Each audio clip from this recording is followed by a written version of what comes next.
朋友们好，今天是5月16号星期一，欢迎来到远见快评，我是唐晋远。在此前的节目中呢，我们曾经和大家有讨论过，就是5月5号的政治局常委会呢，它是中共内斗拉开帷幕的一个标志了，也可以说是习近平和反习势力交手的第一个回合。这个回合呢，双方是各有斩获。习近平呢，他保住了最重要的亲民路线，而反习势力呢，则在经济和外交领域是逼迫习近平有所让步的。那么今天我们要讨论的呢，可以说是这次内斗的第二回合了。就说在这个周末呢，它有连续的爆出了好几条重量级的敏感的新闻。在我看来呢，党内恐怕是又整出了什么幺蛾子了。这个呢，就是习近平他被曝患上了老瘤，以及李克强在党媒是罕见的高调现身这么两件事儿。我们先来说一说习近平患老瘤的这个猛料。这个消息呢，你乍一听很像是某个这个朋友圈流传的那种匿名对话截图式的传言，对吧？但是这一次呢，它的爆料呢是来自于英国的《每日邮报》和《太阳报》。那么根据相关报道呢，就是说习近平他被发现有患上了这个脑动脉瘤，他曾经在去年年底呢被紧急的送往医院，但是呢出于种种的原因，习近平拒绝了接受脑部手术的这样一个方案，转而呢采取中医治疗，也就是说一种保守治疗。那么谁都知道中共常委级别的官员他的健康状况其实都是属于绝密级别的，尤其是党魁首脑的情况，它更是敏感。在这种集权体制之下呢，首脑的健康它就是有可能会严重影响到他的权力的基础，包括他未来权力交接的对象。所以呢，它是属于十足的牵一发而动全身的这么一件事情。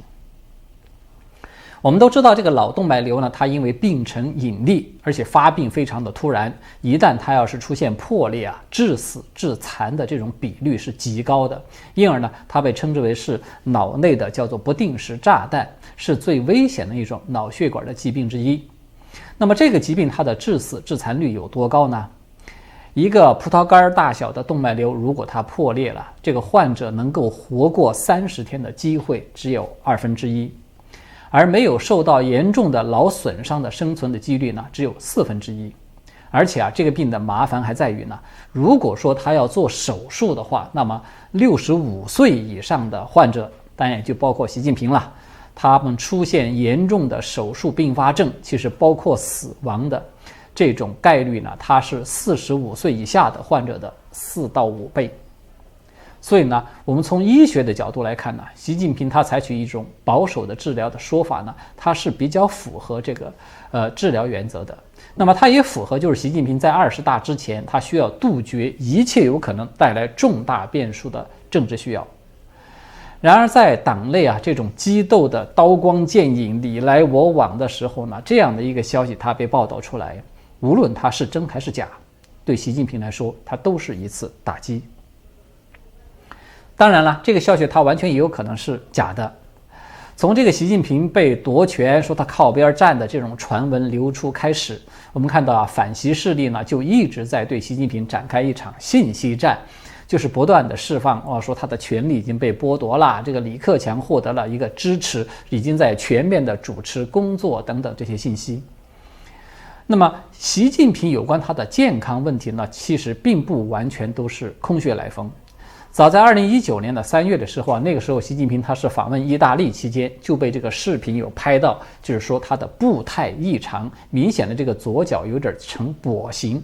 后来在法国的这个同一次访问之中呢，这个视频也显示他在坐下的时候明显有这个寻求支撑的这么一个动作。这个是最早就让外界看到习近平他有可能存在着脑部疾病的一些迹象。那么现在突然坊间爆出习近平患脑动脉瘤的这个猛料呢，他首先打击的当然就是习近平的连任计划了。因为呢，一个在讲话中或者是在视察的途中随时都有可能突然就倒下的领导人，他显然是不适合长期执政的，对吧？而且呢，一个领袖他脑部的疾病是否会影响到他许多至关重要的决策呢？他也必然会成为反对派质疑他的理由。其次呢，如果这样的一个信息它是真的话，那么习近平他就无法回避党内会强烈的要求他安排一个接班人的问题，因为这个是事关整个党国统治根基的问题，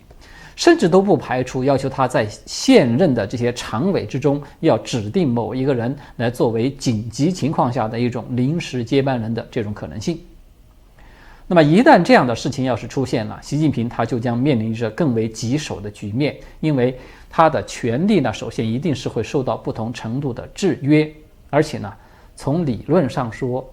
一旦他被迫的同意某种紧急意外情况可能发生，那么这种情况他就真的有可能会被人为的制造出来，制造发生。因为他自己非常清楚，很多的人呢都在默默的希望这样的事情发生，对吧？我们都知道，早在习近平他这个反腐的高峰期啊，都是多少年以前了。那个时候就曾经有这个香港的媒体爆料，就说习近平他曾经多次遭遇了暗杀。那么为了防止极端的情况出现呢，曾经就在内部有安排了李克强作为临时的接班人。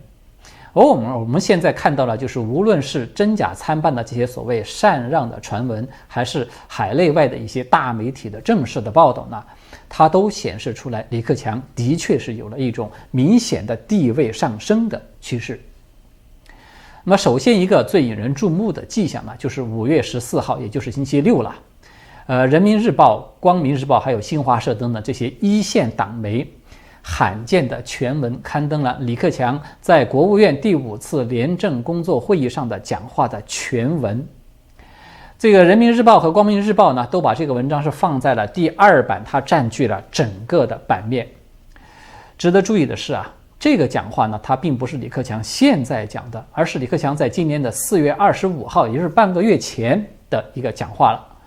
这个讲话的主题，它虽然是谈的廉政建设，但是实际上他真正说的核心呢是经济问题，他重点在强调说要稳住经济的基本盘，并且再次的重提说这个经济工作是党治国理政的中心工作，是推动这个社会经济发展呢是各级政府的基本职责等等。尤其引人注目的是呢，在讲话中呢，李克强他罗列了很多的数据，直言说今年的1、2月份这个经济总体都是平稳向好的，但是到了3、4月份，这个经济却出现了倒春寒，相关的经济指标是明显的转弱，导致大量的中小微企业呢出现了哀一日如过三秋这样一种惨况等等。李克强的这些语言，我想能够听懂的人都知道，这其实就是在不点名的批评习近平的清零封城的政策了，对吧？同时呢，也是在提醒他经济建设为中心这个方向是不能偏的，你不能搞成了以清零封城为中心。我们说这个迹象不寻常呢，是因为李克强他被党媒大幅的这个弱化淡化，他早就不是1、2天的事情了，对吧？一线党媒整版的来报道李克强的讲话，一般来说在1年之中大概就只有2次，它是规定动作。一次呢是每年这个两会的政府工作报告，他要刊登一个全文；那么另外一次呢，就是李克强在两会结束以后呢，规定的他要在记者会上来回答问题。那么这种全文整版的报道李克强一次普通的国务院的常务会议的待遇呢，如果说我们要追溯到上一次，恐怕已经是 N 年以前的事情了。而且呢，我们看到这还不是唯一的一个迹象。就在今天的一大早这个《华尔街日报》有刊发了一篇更新以后的独家报道，他就引述接近决策层的一些中国政府官员和顾问的这个消息，就说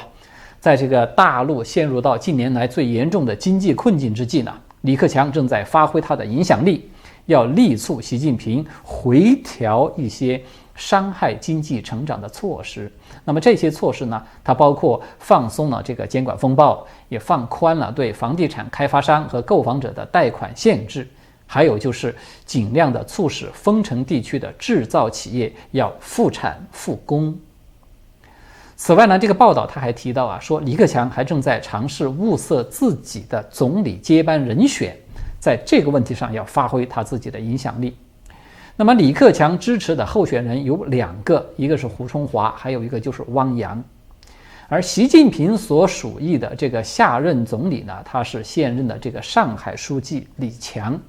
然后呢，这个报道还承认说，党内呢现在对习近平一连串的这种独断的政策造成的恶果的不满呢，已经是达到了沸腾的程度。所以呢，李克强能够收复一部分的这个权力的失地，他其实是因为得到了相当程度的党内的支持，但是呢，这种支持尚不足以阻止习近平取得连任。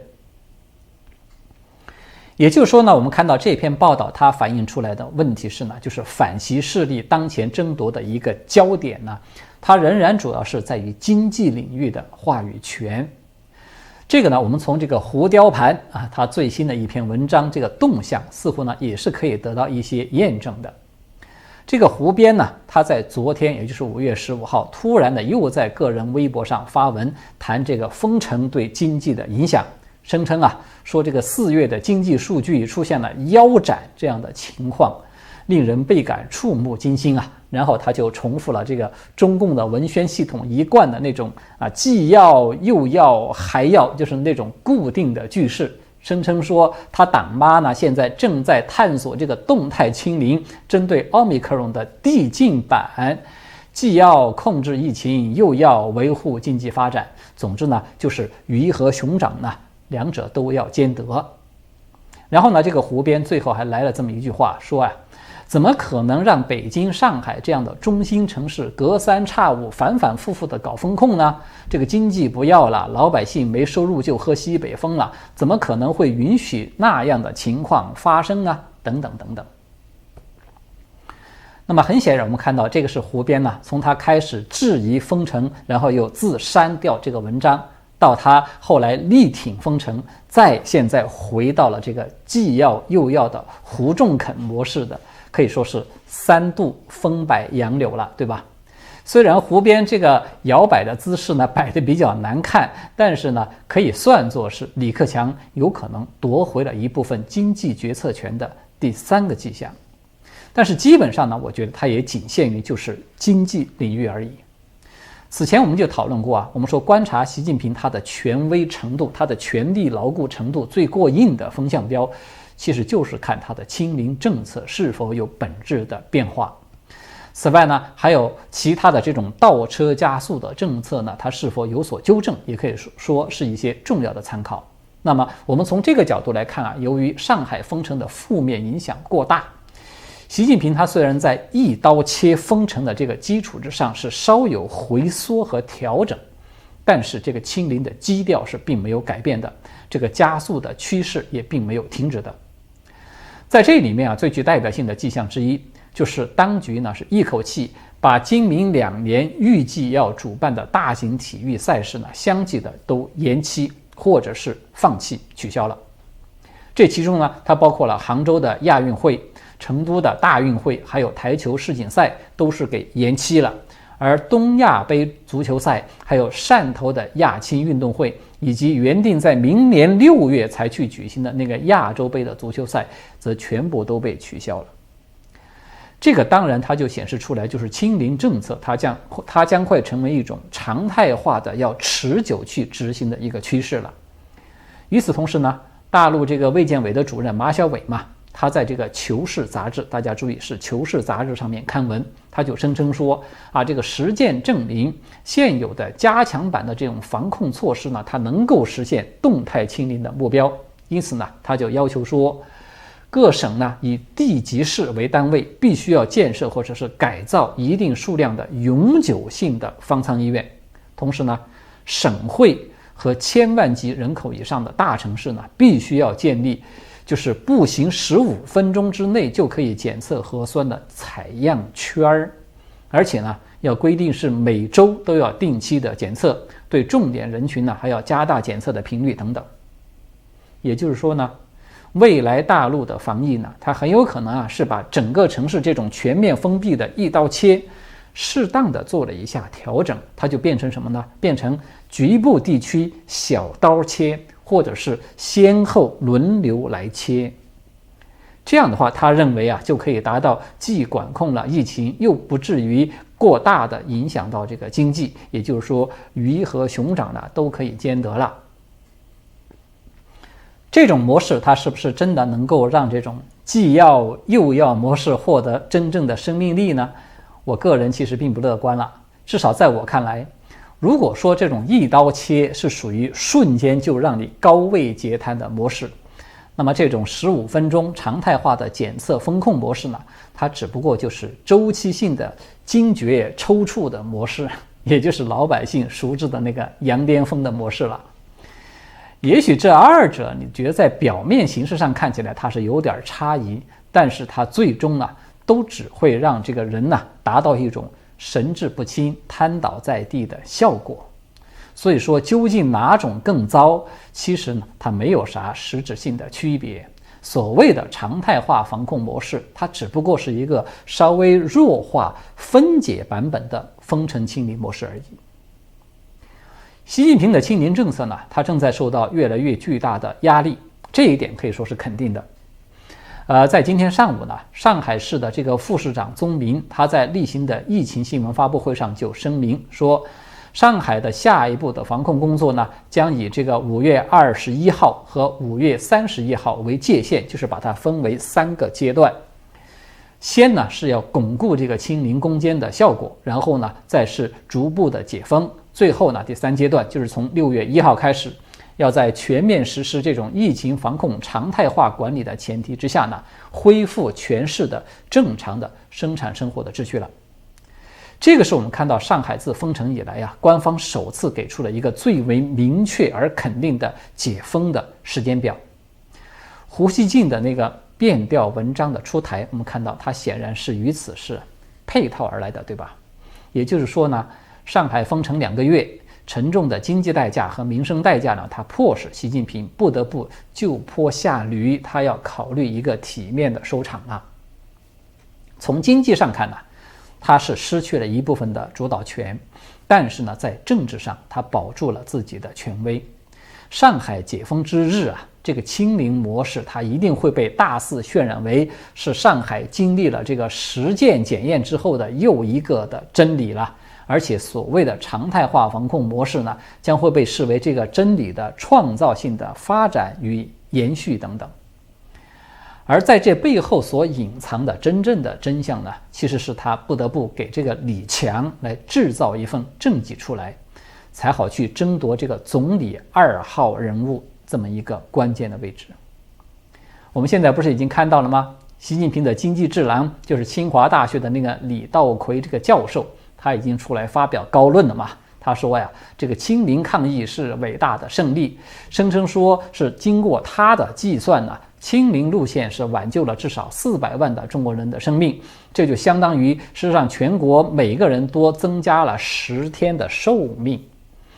而当这个面对如何在清零封城的同时来确保经济、确保这个产业链的时候，这个李稻葵啊，他给出了又一个高屋建瓴的指点，说啊，这个一线工人可以集中起来建板房，在工厂旁边进行隔离，然后一边隔离一边生产。于是呢，